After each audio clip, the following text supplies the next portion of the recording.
Kebakaran hutan yang berulang kali terjadi dalam kebakaran hutan dan lahan.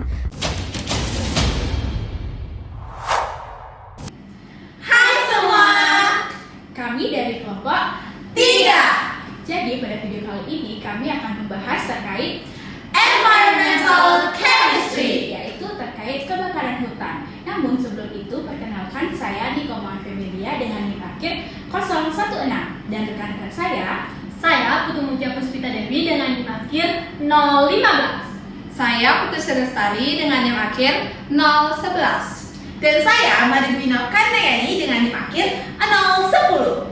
Oke, tanpa menunggu lama lagi, mari kita saksikan video kita selanjutnya. Kalian tahu nggak sih, perkembangan aktivitas manusia yang semakin meningkat seringkali menimbulkan berbagai permasalahan lingkungan. Nah, salah satunya yaitu kebakaran hutan. Di mana kebakaran hutan tidak hanya menyebabkan kerusakan ekosistem, tetapi juga menimbulkan pencemaran udara yang berdampak langsung terhadap kesehatan manusia. Nah, dalam kajian environmental chemistry, kebakaran hutan menjadi salah satu contoh nyata bagaimana reaksi kimia di alam dapat mempengaruhi kualitas lingkungan. Selain itu, fenomena ini juga berkaitan erat dengan kimia matematika, sebab karena data pencemaran udara dianalisis menggunakan perhitungan matematis untuk menentukan tingkat bahayanya bagi kehidupan sehari-hari. Kemudian, kebakaran hutan merupakan proses pembakaran bahan organik seperti kayu, daun, dan gambut yang melibatkan reaksi kimia antara bahan bakar dan oksigen. Reaksi pembakaran ini menghasilkan berbagai zat pencemar seperti karbon dioksida, karbon monoksida, serta nitrogen oksida, dan juga partikel halus yang dikenal sebagai PM2.5. Nah, partikel PM2.5 ini sangat berbahaya bagi kesehatan karena ukurannya yang sangat kecil, memungkinkan partikel ini masuk ke dalam saluran pernafasan hingga ke paru-paru.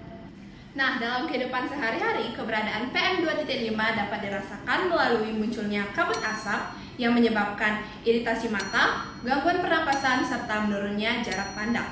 Oleh karena itu, masyarakat sering dianjurkan untuk menggunakan masker dan mengurangi aktivitas di luar ruangan saat terjadi kebakaran hutan.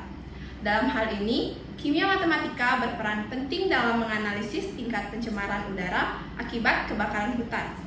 Data konsentrasi zat pencemar di udara diukur menggunakan satuan tertentu, kemudian dianalisis dengan perhitungan matematika untuk mengetahui tingkat bahayanya.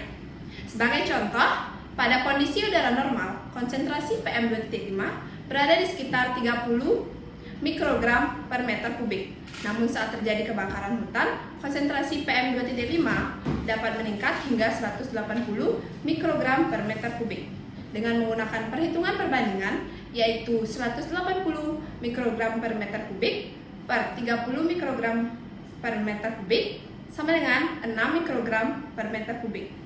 Itu artinya tingkat pencemaran PM2.5 saat kebakaran hutan 6 kali lebih tinggi dibandingkan kondisi normal. Hasil perhitungan ini menunjukkan bahwa kebakaran hutan secara signifikan memperburuk kualitas udara dan meningkatkan risiko gangguan kesehatan. Perhitungan matematika seperti ini menjadi dasar dalam penentuan indeks kualitas udara atau Air Quality Index (AQI) yang digunakan oleh pemerintah untuk memberikan peringatan kepada masyarakat. Nah, apa sih dampaknya terhadap kehidupan sehari-hari? Dampak kebakaran hutan tidak hanya bersifat teoritis, tetapi sangat dirasakan dalam kehidupan sehari-hari. Masyarakat menjadi lebih sering menggunakan masker, aktivitas luar ruangan dibatasi, bahkan sekolah dan perkantoran dapat diliburkan akibat buruknya kualitas udara. Selain itu, peningkatan kasus penyakit pernafasan seperti infeksi saluran pernafasan akut juga sering terjadi pada saat kabut asap melanda. Melalui analisis kimia matematika, masyarakat dapat memahami bahwa angka-angka konsentrasi zat pencemar bukan sekedar data, melainkan representasi nyata dari tingkat bahaya yang dihadapi. Kebakaran hutan merupakan permasalahan lingkungan yang melibatkan proses kimia dan berdampak langsung terhadap kehidupan manusia. Dalam kajian environmental chemistry, kebakaran hutan menghasilkan berbagai zat pencemar berbahaya, terutama partikel PM2.5. Peran kimia matematika sangat penting dalam menganalisis data dan pencemaran udara melalui perhitungan konsentrasi dan perbandingan nilai, sehingga dapat diketahui tingkat bahaya pencemaran tersebut. Dengan memahami hubungan antara kimia dan juga matematika dalam peristiwa kebakaran hutan, masyarakat diharapkan lebih sadar akan pentingnya menjaga lingkungan serta mencegah terjadinya kebakaran hutan. Pencegahan kebakaran hutan tidak hanya melindungi alam, tetapi juga menjaga kesehatan dan kualitas hidup manusia dalam kehidupan sehari-hari.